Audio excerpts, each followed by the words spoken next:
Welcome back to our pre-budget special, What the Market Wants. I've been speaking with two market veterans, Nilesh Shah of Kotak Mahindra AMC and Hiren of Alchemy Capital Management. Hiren, Nilesh, thank you very much for your patience. Before we went to the break, we did discuss taxes and income assumptions of the government. Now let us discuss expenditure, as Nilesh prompted. Nilesh, what is the capital expenditure number that you will watch out for? Will the market watch for it very closely? Last year, that is, not last year really, FY23, this year it was a grand 25%. What's a credible number for FY24? My feeling is that this is pre-election budget where generally government enhances allocation. Even though the last year's base was higher, could we target another 15 to 20% increase in allocation?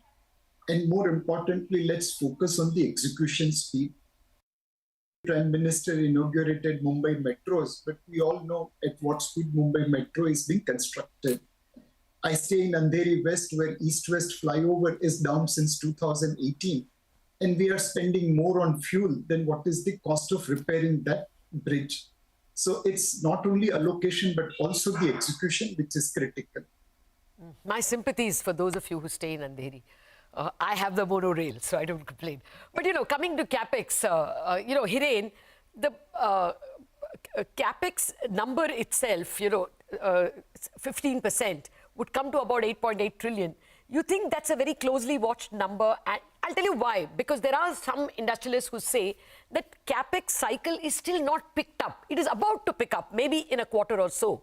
And therefore, the government should show its hand and continue to chug along with Capex. So if it falls short of 15% or 20% that Nilesh is speaking about, will that be taken badly?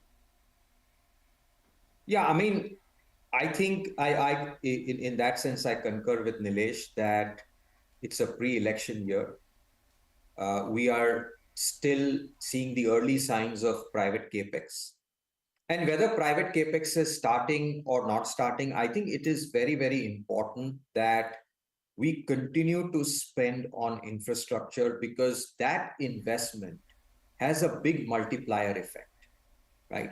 So I think anywhere between 15 to 20% is a good number to run with. And my sense is that it will be a significantly strong number in this budget as well, because you can't lose momentum on building Capex in this country. See, we took some very wise calls during COVID. Instead of spending money on demand creation, we largely tackled supply and spending on infrastructure. Yes. Had we not done that, we would have had an even deeper problem with inflation. Yes. And I think we should continue to spend on the supply side, on infrastructure. And I think other than infrastructure, more incentivization for private Capex would also be welcome, right? So just like what they've done with the PLI schemes. Fair enough. You need to spend 50,000 crores to spur a 5 lakh crore Capex, right? So the impact is much higher. So I think 15% is par for the course. 20% could be great. Okay. And if it is buttressed with, as you say, some more incentives for PLI or, more sectors in PLI, I can see that both of you will be nodding in agreement with such schemes. But Nilesh, repeatedly, both of you are using the word pre-budget, pre-election budget. I didn't think of this as a pre-election budget because there is a vote on account that will still be presented in February of 2024. So do you think a typical pre-election budget will be tolerated? One with, a large amount of social sector spending, extension of subsidies. Do you think these will be tolerated? So I think the finance minister should learn the art of communication from US Fed, of walking left and talking right. You have to do what is right for the economy from a numbers point of view, which is extra allocation to infrastructure and cutting down on wasteful expenditure, including subsidies. But in the budget speech, you can talk about, subsidies and poor and farmer and everyone else. There could be launch of newer schemes also in the budget for that thing. And clearly we are suffering today at a subdued consumption in bottom of the pyramid. So if some money is allocated towards supporting consumption at the bottom of the pyramid, market will be happy to tolerate. One more idea which finance minister should consider is to reduce the cost of borrowing for marginal and poor.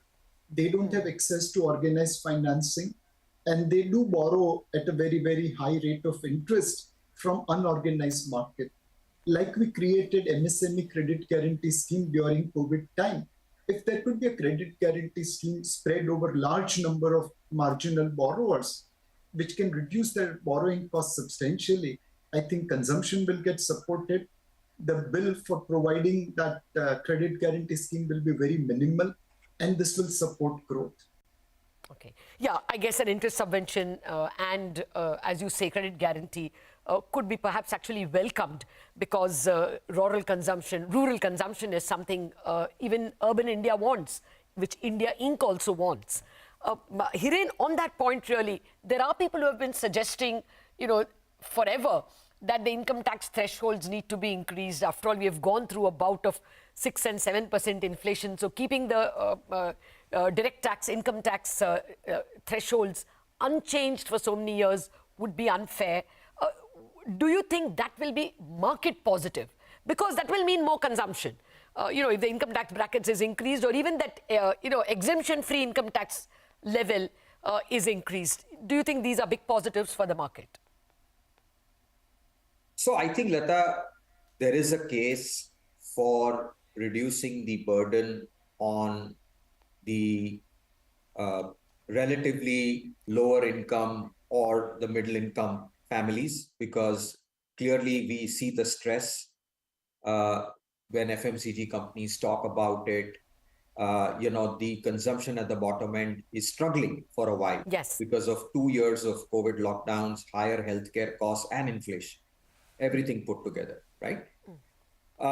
So I think some relief there is welcome.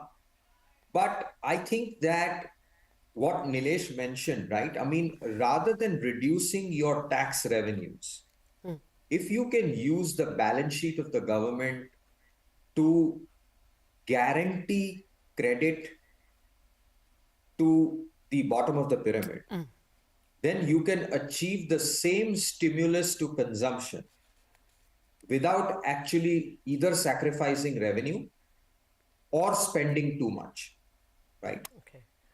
So there are smarter ways of doing that, but I completely agree. I think, in fact, I do believe and I hope that there is some amount of Capex which is directed towards rural infrastructure, rural housing, water schemes, and so on and so forth, so that if there is spending there, then there is a reason for people to earn higher incomes and consumption will bounce back. Yeah, I agree with you that, we are still a little muddled about the health of the consumption at the bottom of the pyramid.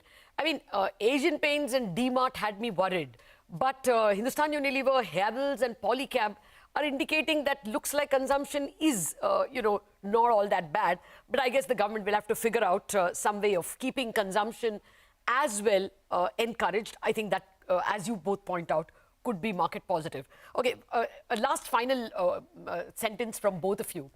Nilesh, what would be your idea of an outstanding budget? What do you want to hear?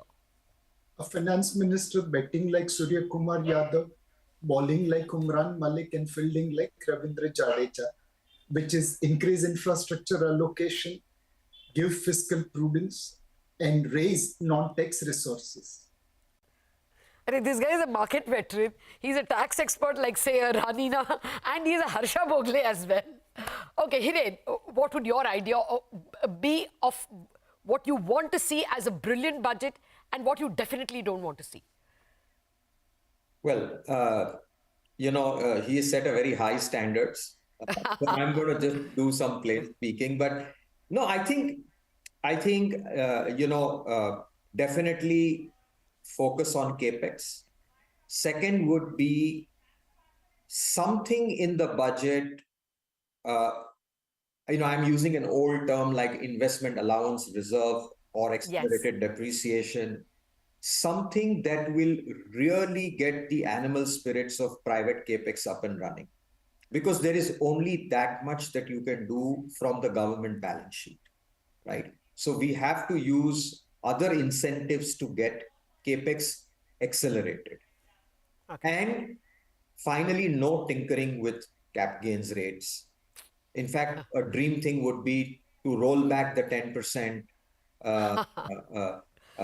capital gains that we have on long term, and Okay. just have Well, a simple short-term capital gains tax and an STT. That's it. okay. Fair enough. Any sector you would go long on, Hiren, before the budget? You know what? We are long on India. We are long on the markets.